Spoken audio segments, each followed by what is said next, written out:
आज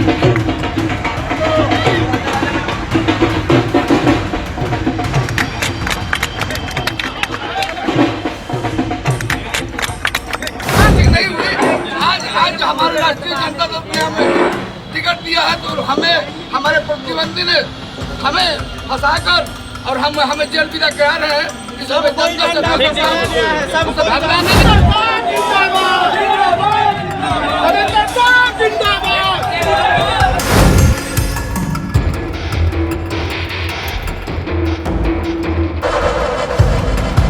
एक मिस्टेक हुआ है कि आई लव मोहम्मद का जो ट्रेंड चल रहा है उसमें हमने कुछ गलत पोस्ट कर दिया था और उस पोस्ट के लिए मैं माफ़ी मांग रहा हूँ और आइंदा मैं ऐसा पोस्ट नहीं डालूँगा।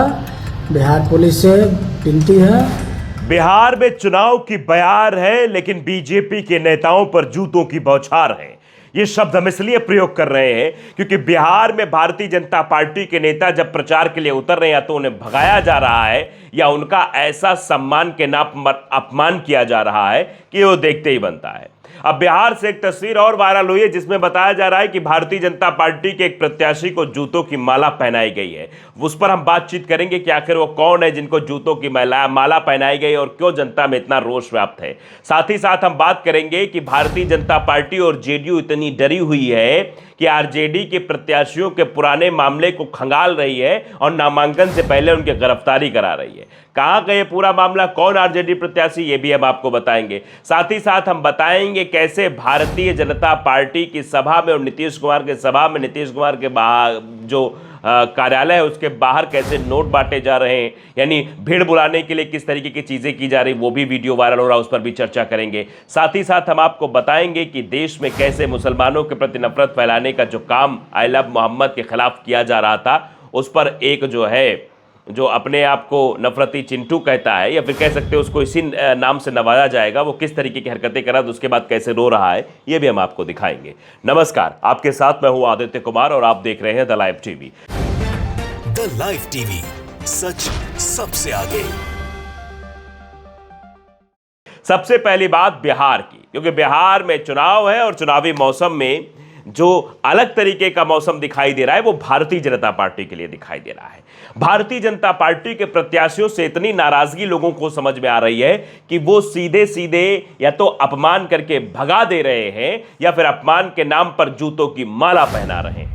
और भारतीय जनता पार्टी ये सब कुछ देख रही क्योंकि पता है जनता को कि ये लोग इसी लायक हैं।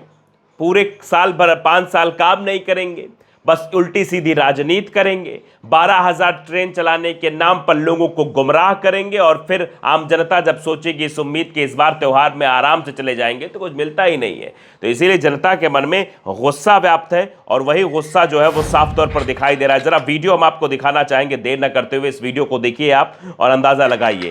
नेताजी बहुत प्रसन्न थे कि उनको जो है माला पहनाई जाएगी, लेकिन माला ऐसी थी जिस माला के बारे में नेताजी को लगा नहीं होगा कि इस तरीके की माला उन्हें पहनाई जाएगी। और जब माला पहनाई गई तो नेताजी एकदम से बम्बवा गए और एकदम नाराज होते हुए नजर आ रहे। तस्वीर देख लीजिए आप, कैसे जूतों की माला पहनाई गई तो नेताजी एकदम से गुस्से में हो गए। लेकिन यह हकीकत है, ये बिहार की जनता और बिहार के चुनाव का रुझान सामने आ रहा है, जनता का रुझान सामने आ रहा है। जनता यह बताने की कोशिश कर रही है कि आप इसी सम्मान के हकदार हैं और यही सम्मान आपको दिया जाना चाहिए। इस तरीके से जनता बिहार की बता रही है। वैसे कोई पहली बार नहीं हुआ है कि भारतीय जनता पार्टी के नेताओं को जूतों की माला पहनाई गई। इससे पहले भी कई वीडियो मध्य प्रदेश के वायरल हुए थे और उन वीडियो को देखकर यह समझा जा सकता है कि किस तरीके से जूतों की माला पहनाई जा रही। देखिए जरा आप, ये देखिए भारतीय जनता पार्टी के एक प्रत्याशी है मध्य प्रदेश में, गुस्सा देखिए, वोट मांगने निकले थे, हाथ जोड़ रहे थे, झंडा ले रहे थे और वहीं पर बुजुर्ग खड़े हुए थे, पीछे हाथ में उन्होंने शायद ले रखा था माला वो जूतों का और बाद में लेकर आए और मना करते करते भी उनको पहना दिया। अब देखिए वहां पर किस तरीके की तस्वीरें निकलकर सामने आई। माला भले उतार लिया गया और जनता का रोष जरा देखिए, गुस्सा जरा देखिए। इस गुस्से को आप समझिए कि भारतीय जनता पार्टी के नेताओं के खिलाफ कितना गुस्सा लगातार चल रहा है।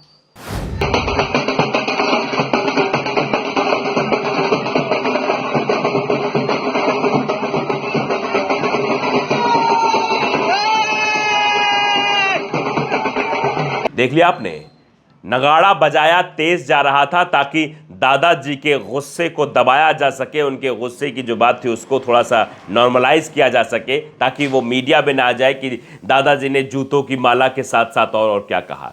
वैसे जब जब चुनाव आता है तब तब भारतीय जनता पार्टी के नेताओं की ऐसी ही हालत होती है।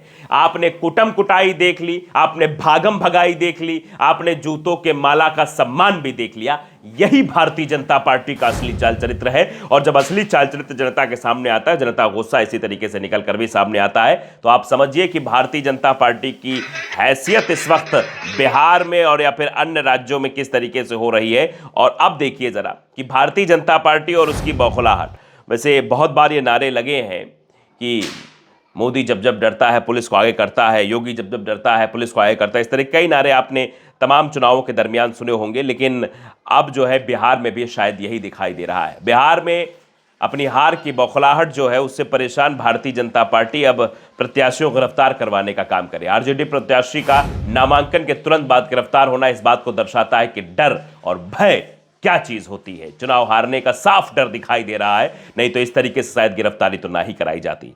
सासाराम में नामांकन के बाद आरजेडी प्रत्याशी सत्येंद्र शाह को पुलिस ने गिरफ्तार कर लिया। पुलिस ने 21 साल पुराने डकैती के केस में, 21 साल पुराने, ध्यान से गौर फरमाइएगा जरा, 21 साल पहले के केस में, यानी अब कुंडली खंगाली जा रही है। अब कैसे आरजेडी को बदनाम किया जा सके, उनके प्रत्याशी को चुनाव न लड़ने दिया जा सके, ये पैतरा अपनाने की कोशिश हो रही है। और यही आप देख सकते सत्येंद्र शाह के साथ किया गया है। किस तरीके से वहां पुलिस पहुंची और किस तरीके से गिरफ्तारी कर रही है, वो साफ तौर पर तस्वीरें निकलकर सामने आई है। और ये बता रहा है कि राजनीतिक द्वेष भावना के तहत ये सब कुछ किया जा रहा है। एक द्वेष भावना जो है दिखाई दे रही है, इसीलिए ऐसी चीजें, तस्वीरें निकलकर सामने आ रही हैं।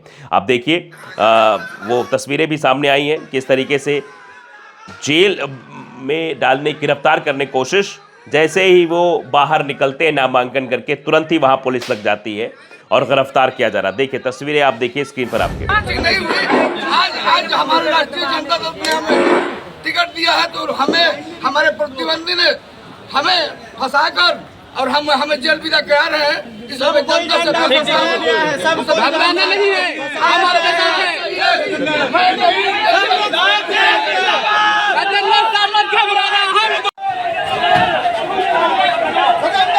देखिए उन्होंने साफ तौर पर मीडिया के सामने संबोधित भी किया कि मुझे फंसाया जा रहा है। और जानते ही चुनाव नजदीक है तो प्रतिद्वंदी की तो ये साजिश है कि 21 साल पुराने मामले को अब ओपन किया जा रहा है ताकि उसको ओपन करके चुनाव को प्रभावित किया जा सके। वैसे भारतीय जनता पार्टी इसी तरीके के पैतरों में माहिर मानी जाती है। सासाराम से जिस तरीके से उनका नामांकन जब वो करने पहुंचे थे तो इस तरीके की भीड़ वहां पर थी, उसके बाद वहां उसे गिरफ्तार करना, मीडिया भी वहां थी, सारा प्रोपेगेंडा तैयार करना। आप समझ सकते हैं किस तरीके से ये सवाल खड़ा हो रहा है कि आखिरकार द्वेष भावना क्यों अपनाई जा रही, क्यों ऐसे प्रत्याशियों को गिरफ्तार किया जा रहा है। अब चलिए नीतीश बाबू की बात कर लेते हैं। नीतीश बाबू की सभा के बाहर नीतीश बाबू के नेताजी पैसे बांटते हुए नजर आए।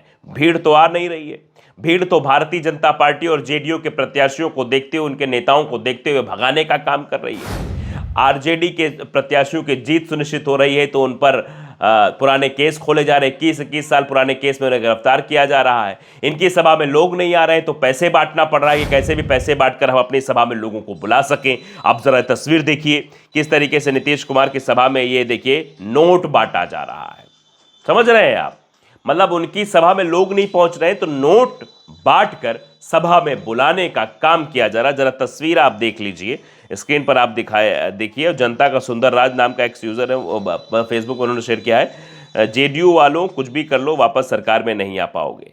पूरा पैतरा अपनाया जा रहा है, किस तरीके की चीजें वहां पर दिखाई जा रही, कैसे भी करके जो है चुनाव को अपने फेवर में किया जाए। साम दाम दंड भेद हर तरीका अपनाने की कोशिश है, कैसे भी करके, चाहे वो आरजेडी प्रत्याशियों को डराकर, उन्हें गिरफ्तार कराकर, या फिर जनता के बीच में लोक लुभावने भाषण देकर, या फिर उनको जो है लॉलीपॉप देकर, उनको पैसे बांटकर, भीड़ बुलाकर, माहौल तैयार करके, या फिर एक मामला है वोट चोरी करके, कैसे भी करके, मतलब कुछ भी किया जाए, चुनाव को अपने फेवर में किया जाए। इसी चुनाव को फेवर करने में ये सारे भारतीय जनता पार्टी के नेता लगे हुए हैं। लेकिन जो तस्वीरें निकलकर जब सामने आती तो लोग सवाल पूछना शुरू कर देते हैं कि भाई बताइए, इस तरीके से आप करेंगे, आप लोकतंत्र के पर्व को, जो लोकतंत्र का पर्व होता है इलेक्शन, चुनाव, और जो लोकतांत्रिक अधिकार जनता को होता है उस अधिकार के साथ खेलने की कोशिश कर रहे हैं। आप पर्व नहीं मना रहे हैं, आप बस अपनी सत्ता का दुरुपयोग कर रहे हैं कि सत्ता है तो हम कुछ भी कर सकते हैं। लेकिन आप समझिए कई बार ऐसा होता है कि कुछ लोग हैं जो इस तरीके की कोशिश करने की कोशिश करते हैं तो उनको भी उसका जवाब मिलता हुआ भी नजर आता है। चलिए अब बात कर लेते हैं उस नफरती व्यक्ति की जो सोशल मीडिया पर बोलने से पहले ये नहीं सोच रहा था कि इतनी बड़ी कार्रवाई उसके ऊपर हो जाएगी। आई लव मोहम्मद को लेकर उसने बवाल करने की कोशिश की और अंतोगतः जब उसकी गिरफ्तारी की बात होने लगी तो कैसे गिड़गिड़ाने लगा, कैसे बिलबिलाने लगा। जरा वो वीडियो भी पहले आप देख लीजिए। सभी एक मेरा पोस्ट एक वायरल हो रहा है बहुत तेजी से, जिसपे मेरे ऊपर FIR हो गया है और काफी सारा धमकी भी मिल रहा है और बहुत लोगों का सपोर्ट भी मिल रहा है।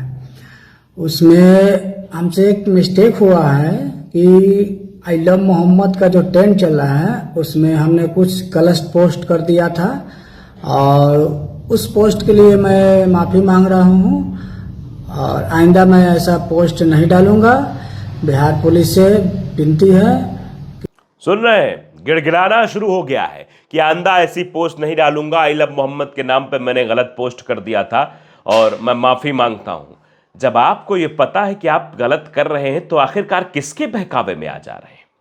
कौन है जो आपके अंदर नफरत का बीज पैदा कर रहा है? और जब आपके सामने कानून, संविधान, लोकतंत्र का भय व्याप्त हो जाता है तब आप ये गिड़गिड़ाना शुरू कर देते कि नहीं, मुझे माफ़ कर दीजिए, मुझसे गलती हो गई है। गलती हो क्यों रही? आप जानते हैं कि बड़ी कुर्सियों पर बैठे हुए लोग जब नफरत को बढ़ावा देने लगेंगे तो स्वाभाविक तौर पर ऐसे लोग बोलना शुरू कर देंगे। और ये बेचारे, इनको मैं बेचारा इसलिए भी कह रहा हूं कि इनको नहीं पता होता कि इनके साथ क्या होने वाला है। ये बड़बोलेपन में बोल जाते हैं और अंतोगता इनके साथ होता क्या है, FIR होती है, मुकदमा चलता है और जब FIR मुकदमा हो जाता है तो झेलना खुद पड़ता है। ना तब भारतीय जनता पार्टी का कोई नेता मदद करने आता है, ना जिसके लिए बोला गया है और जिसको खुश करने के लिए बोला गया है वो भी मदद करने के लिए नहीं आता। तो मैं एक संदेश भी देना चाहता हूं कि युवा सावधान रहे, ऐसे लोगों से बचें जो आपको बरगलाने का काम करते हैं, नहीं तो बाद में स्थिति ऐसी हो जाएगी जैसी इनकी हो रही, जैसे ये गिड़गिड़ा रहे हैं कि देखिए नहीं नहीं नहीं नहीं गलत हो गया। तरुण गौतम लिखते हैं कि अनदर हिंदू शेर बिकम सावरकर। एक और आया, चंदन कुशवाहा है, made on objection post on I love Mohammad train later an FIR was filed against him. यानी ये चंदन कुशवाहा बनने की कोशिश और आई लव मोहम्मद ट्रेन में आए, जब FIR हुई तो उसके बाद now he is begging for mercy and claiming STSJ threats, यानी कि मुझे धमकी मिल रही है और अब भीख मांग रहा है, दया की भीख मांग रहा है। तो आप समझ सकते हैं कि ये इस तरीके के लोग जो नफ़रत फैलाने का काम करते हैं, बाद में उनकी स्थिति कैसी हो जाती है, बाद में कैसे वो दिखाई पड़ते हैं।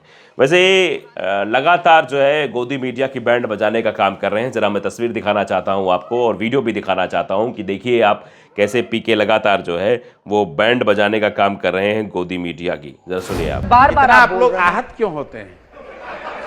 आप लोग सामने वाले को बैठाकर इतना रोस्ट करते हैं और उससे अपेक्षा रखते हैं कि वो एकदम बढ़िया शांत होकर उत्तर दे, और आप लोगों पर जरा सा किसी ने उंगली उठाया, पत्रकारों पर ऐसे घबराहट होती है, नेता आपको ऐसा तिलमिलाहट हो रही है आपको बनना। आप लोग झूठ में, मैं वही तो कह रही हूँ, आप तिलमिला रहे हैं इतना। दरअसल देख रहे हैं लगातार जो है इनकी बैंड बजाने का काम कह लीजिए वो, या ये कह लीजिए कि इनको आईना दिखाने का काम पीके लगातार कर रहे हैं गोदी मीडिया को, क्योंकि आप जानते हैं कि ये लोग सत्ता से सवाल करने की हिमाकत नहीं दिखा सकते, क्योंकि सत्ता की तो गुलामी करने की आदत सी पड़ गई है। पत्रकारिता और साहित्य ये शाश्वत विपक्षों के काम करते, लेकिन यहाँ शाश्वत पक्षों के काम किया जा रहा है कि बस आप ही के गुणगान है, आप जो कहें वही सही है, आप ही महान है, आप ही सब कुछ है, ये करने की कोशिश की जाती है। तो फिर सवाल तो पूछे जाएंगे और इसी तरीके की स्थिति होती हुई शायद नजर आएगी। तो आप देख रहे हैं कि भारतीय जनता पार्टी के नेताओं का फील्ड पर क्या हाल है। लेकिन अगर वोट चोरी है तो फिर जीतते कैसे हैं, क्या फंडा है, कैसे इनका चलता है, ये भी सवाल अब बन रहा है। नमस्कार। द लाइव टीवी, सच सबसे आगे।